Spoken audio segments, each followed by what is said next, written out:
My name is Harper Beaumont. I'm 36 years old. I sit with the dying for a living in the Lowcountry of South Carolina, where the air smells of salt and sweetgrass and old secrets. Hospice nursing teaches you things most people never learn until it's too late. You learn that the heaviest burdens people carry out of this world aren't the fights they lost. They're the truths they swallowed whole and never spoke. I learned that lesson the hard way on the morning of my own wedding. The Lowcountry is a land of live oaks draped in Spanish moss, slow-moving rivers, and families who measure worth by blood and title. My family, the Beaumonts, had held land along the Combahee River since Reconstruction. Rice gave way to timber to development money. My father, Judge Harlan Beaumont, ruled it all with the same iron certainty he once brought to the courtroom. I left home at 18 with one suitcase, a nursing scholarship, and a quiet vow never to need their approval again. I built a life in Charleston, small apartment near the harbour, patients who wanted to die at home surrounded by the sounds of tides and herons. Then Daniel Park walked into my world. Daniel was Korean-American, a tech entrepreneur who had sold his first startup and now designed homes that could survive rising waters. He had calm eyes and steady hands. We met at a coastal resilience conference. 4 years later, he proposed under an ancient live oak on Edisto Island at sunset. Nothing but a simple platinum band and the whisper of marsh grass. I said yes without hesitation.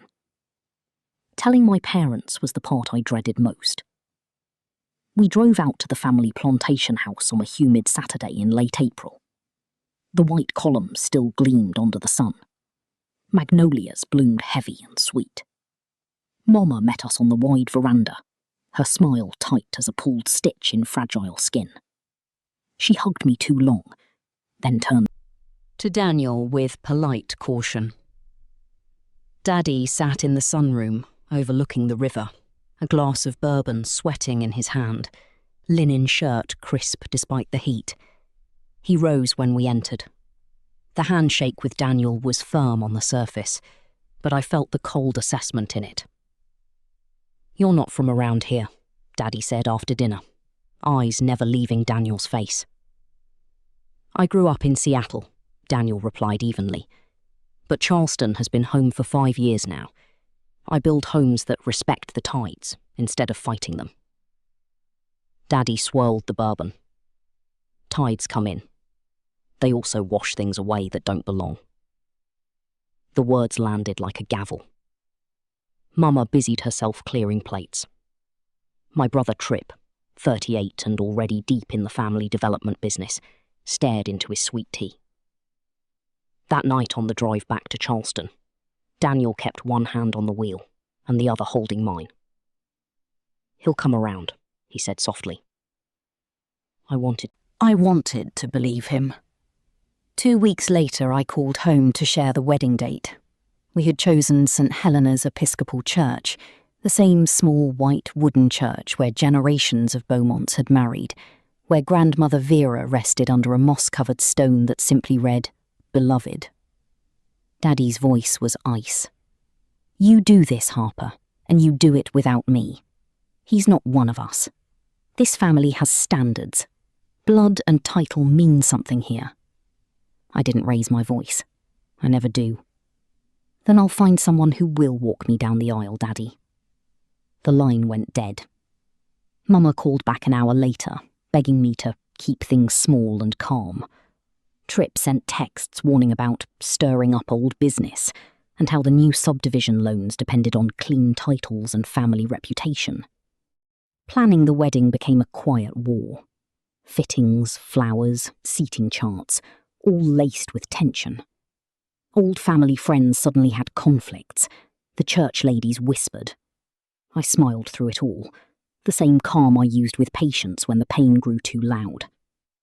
In between, I continued my work. One of my new patients was Mr. Elias Grant, 87, congestive heart failure. He had been the county recorder and clerk for over 40 years, the man who filed deeds, wills, and the quiet paperwork that decided who owned what in this corner of the Lowcountry. He had known my grandmother well.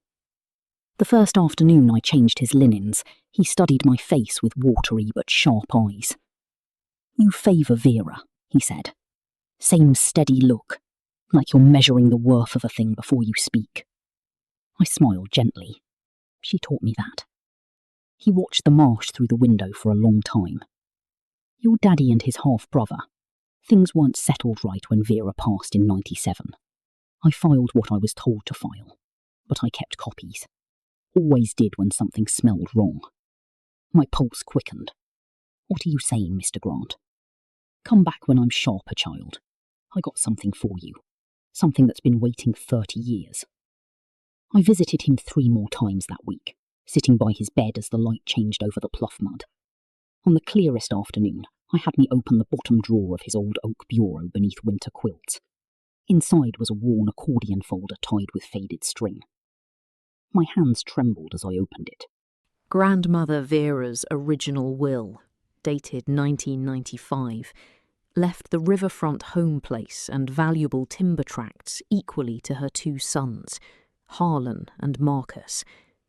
Clipped behind it was a quitclaim deed signed by Marcus in 1997, just days before Vera died, transferring his entire share to Harlan for $1 and other considerations. Mr. Grant had attached a shaky handwritten note. Signed under duress. Vera was already too sick to sit up. Harlan brought him in grieving and scared.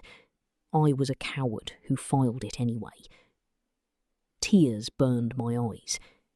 Marcus. The man I had called Uncle Marcus as a little girl. Tall, gentle, black with gullah roots from my grandmother's brief second love after her first husband died young. He taught me to read tides and fish in the creeks. Then one day he simply vanished from family stories. The official version was that he had chosen a different path and embarrassed the family name. The truth was uglier. Vera had tried to do right by both sons. Harlan fought it, and won, until now. "I kept this so somebody with a spine could fix it one day," Mr. Grant whispered, gripping my wrist with surprising strength. "You got that spine, Harper?" I held his fragile hand. "I think I'm about to find out, sir." The rehearsal dinner was held at the family house. Daniel stood beside me in a charcoal suit, calm as still water. The long dining table gleamed with Mama's good china. Toasts were made. Then Daddy rose, glass in hand, voice carrying to every corner.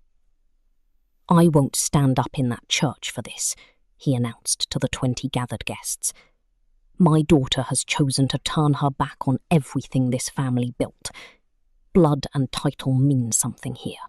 He's not one of us." The room went deathly quiet. Mama stared at her plate. Trip wouldn't meet anyone's eyes. Daniel squeezed my hand under the table, steady and warm. I stood slowly, voice low and clear. "Then I'll walk alone if I have to, Daddy. Or I'll find someone who remembers what this family was supposed to be before fear made it small." I left before he could reply. The screen door slapped shut behind me like a gunshot. That night, after Daniel had fallen asleep, I drove 2 counties over to the modest house outside Beaufort where Marcus lived with his wife, Miss Lorraine. The porch light was on. He opened the door, taller than memory, gray at the temples, the same kind eyes that once watched over a little girl chasing fireflies. "Harper," he said, voice thick with emotion.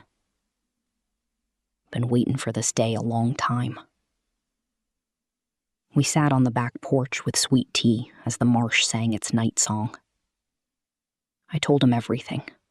The engagement, Daddy's refusal, the folder from Mr. Grant, the will. the quitclaim. He listened without interrupting. When I finished, he looked out at the dark water. I never wanted the land, Harper. I wanted my brother. But Harlan made it clear I wasn't blood enough for him. Your grandmother tried to fix it with her last strength. It cost her. I asked the question I had come to ask. Uncle Marcus, will you walk me down the aisle? He was quiet for a long time. Miss Lorraine stepped out and placed her hand on his shoulder. Baby, she said softly, this girl came all this way to ask you to stand up after 30 years. Say yes.